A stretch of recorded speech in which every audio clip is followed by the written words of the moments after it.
ప్రజలకు అనుగుణంగా బస్ సర్వీసులను వెంటనే ప్రయాణికులకు అనుగుణంగా బస్ సర్వీసులను వెంటనే ఉచిత బస్ పేరు మీద 33,000 బస్ సర్వీసులు తగ్గించడమా?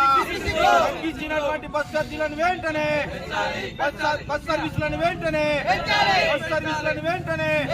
ప్రతి గ్రామానికి బస్ సర్వీసును వెంటనే ప్రతి పల్లెకు బస్ ఛార్జీని వెంటనే ప్రయాణికులకు అనుగుణంగా బస్ ఛార్జీలను వెంటనే ప్రజాస్పందన పెంచాలి. బస్సుల సంఖ్యను సిగ్గు మహాలక్ష్మి పేరుతో ప్రయాణికుల రద్దీని పెంచి బస్సుల సంఖ్య తగ్గించడమా?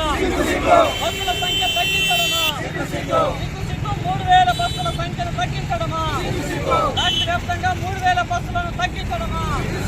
వెంటనే బస్సుల సంఖ్యను ప్రయాణికుల రద్దీకి అనుగుణంగా బస్సుల సంఖ్యను ప్రయాణికుల డిమాండ్ మేరకు బస్సుల సంఖ్యను బస్ స్టాండ్లో